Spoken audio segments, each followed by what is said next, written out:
So hello everyone, welcome back to my YouTube channel. So for today's video, we were doing a Watson's haul. So this is my first time to do this video nung Watson's haul ako. So ito lang din kasi yung mga medyo napadami yung bili ko dahil kailangan ko din naman. So isa-isahin na natin yung laman nito and samahan niyo ako hanggang sa dulo guys. And thank you for watching this video. Don't forget to like, comment, and subscribe. And thank you for watching again. So let's start.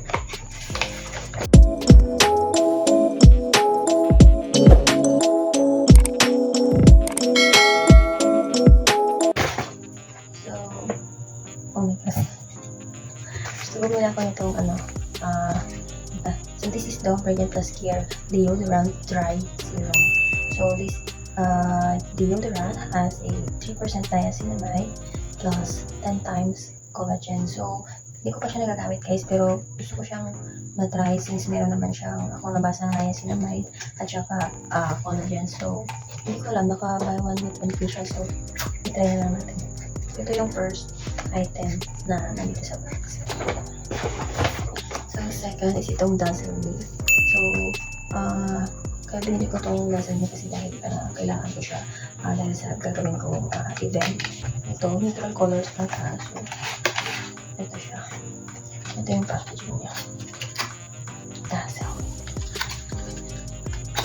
Oh, I don't know how to open this one. Oh, grabe yung pagkakasunod niya. Diba, ito ganito.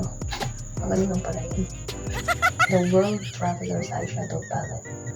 So this Dazzle Me is in the shade number 2, California Dreams. So let's open this one. So ito yung laman niya. So this one is the Pink Cloud.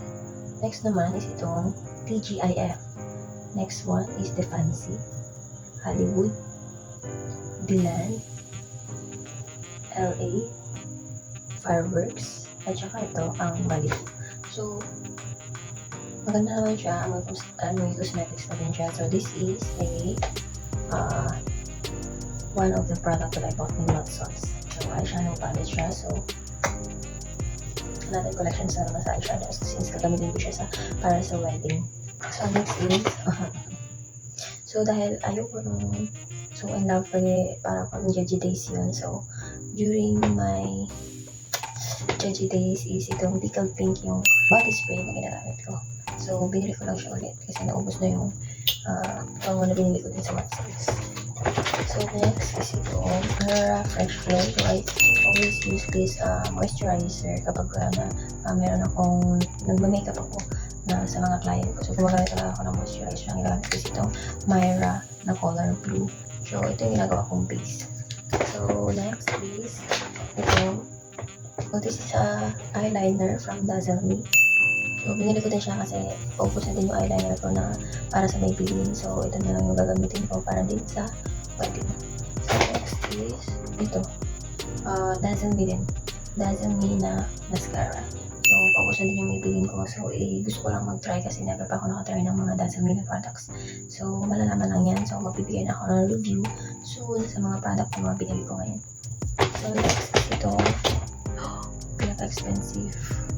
Itong YOU na concealer. So I am using a Maybelline product. So Maybelline product talaga ako guys.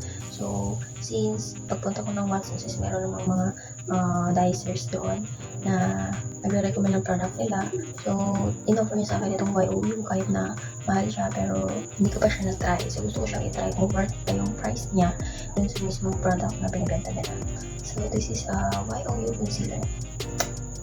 Next is ito, Maybelline. So, I've been looking for this shade for a very, very long time. Sobrang, siguro mag 1 year ko na siyang hinahanap kasi lagi siyang unavailable sa mga Watsons. So, this is Maybelline Sensational Liquid Matte in the shade of Bare Dictation. So, kinuha ko na siya agad kahit na hindi naman siya kasama sa budget. Kasi, gagamitin ko nga sa kasal din. So, this one is from Nichido True Colors Powder Blush. So, ito, kumuha na ako ng blush kasi meron akong ginagamit na blush. Pero, paubos na din siya. So, gusto ko itong matry. Gusto ko nagtatry ng mga products. So, dagdag na lang din siya sa mga collections ko para in case na meron akong pagagamitan is nandyan lang siya. Next and last, the most expensive one is this.